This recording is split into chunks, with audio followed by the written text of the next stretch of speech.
Nessa questão de número 2, nós estaremos trabalhando sobre juros compostos. Pessoal, especificadamente para esse tipo de cálculo de juros compostos, é interessante que nós possamos fazer o uso da calculadora. Já que nós estamos trabalhando com matemática do cotidiano, temos que orientar vocês como realizar e proceder com o uso da calculadora.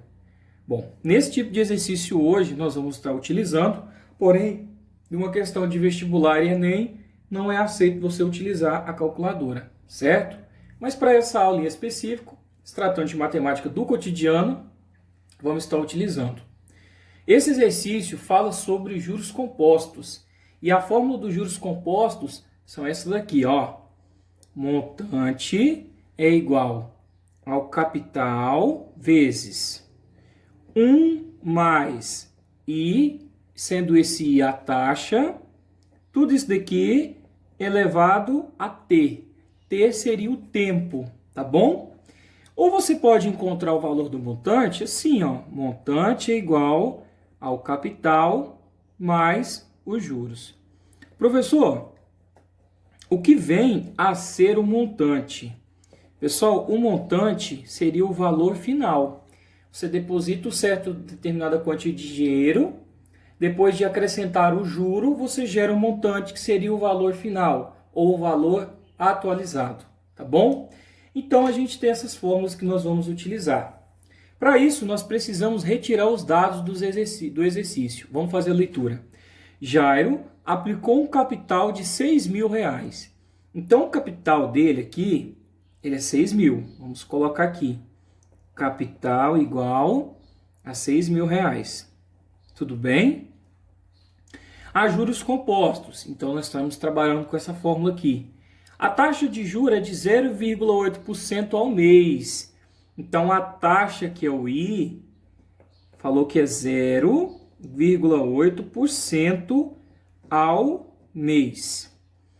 Durante o período de 5 meses, que seria o valor do tempo. Então, o tempo aqui, pessoal, 5 meses.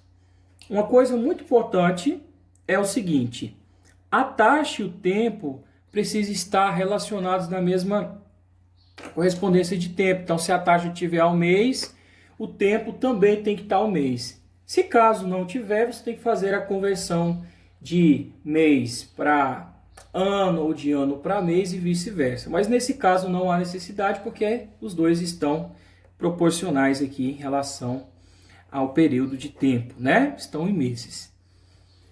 Então, os juros produzidos nesse período foram... Ele está te pedindo aqui, pessoal, os juros. Qual que é o juro correspondente a isso? Bom, Paulo, eu poderia usar essa fórmula aqui. Então, para eu calcular os juros, eu poderia utilizar essa fórmula. Eu tenho o capital, eu vou descobrir o juro. Só que eu não tenho um montante, que seria esse valor final, o valor atualizado. Então, para eu descobrir o montante, eu tenho que substituir nessa fórmula aqui de baixo. Tá bom? Então, eu vou fazer aqui embaixo para vocês, ó. Substituindo os valores nessa fórmula para eu encontrar o valor do montante, vai ficar assim. O montante eu quero descobrir, então você repete. O capital, ele me deu que é 6.000. Então, você coloca aqui 6.000. Quanto que é a taxa? Aí, pessoal, tem uma coisa muito importante. A taxa aqui, ela veio dada em porcentagem. Mas você utiliza essa taxa em decimal, em valor decimal.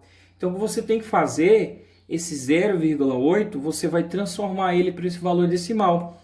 Como assim, Paulo? 0,8% é 0,8 dividido por 100. Se você fizer a divisão aí, pessoal, você vai encontrar 0,008.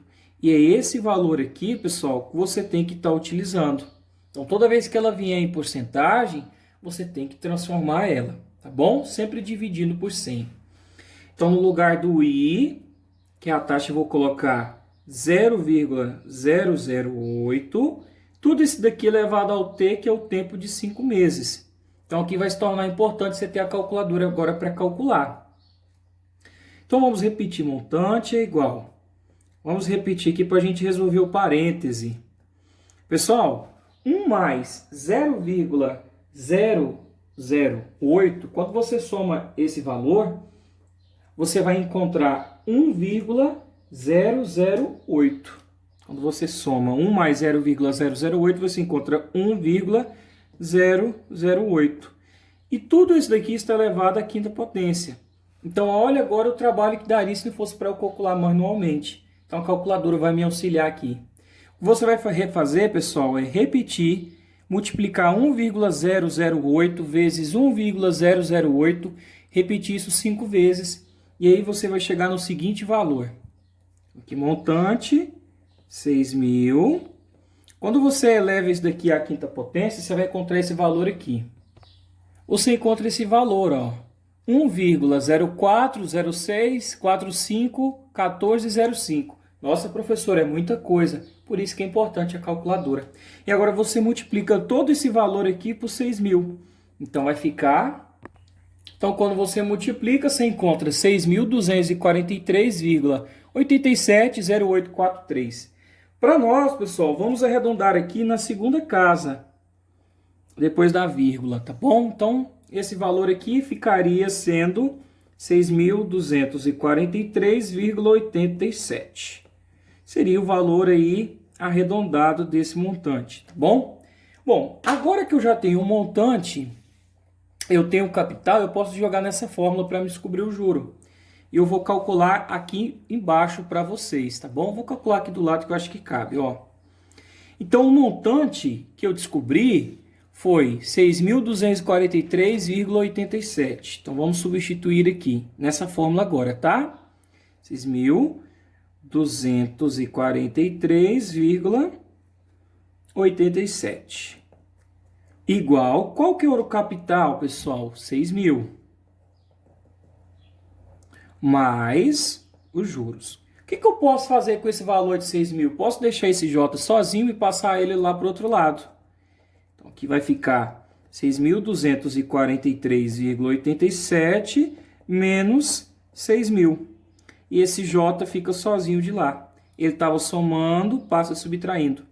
Subtraindo esse valor aqui, você vai encontrar... Subtraindo 6.243,87 menos 6.000, você vai encontrar 243,87, que seria o valor desse juro. Aqui eu posso trocar, pessoal. Posso colocar aqui, ó, juro é igual 243,87.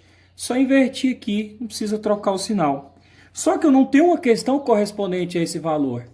A mais próxima que eu tenho é 243,90. Então, a gente pode, pessoal, arredondar. Aqui, ó, como aqui está maior que 5, eu posso arredondar esse valor para 243,90.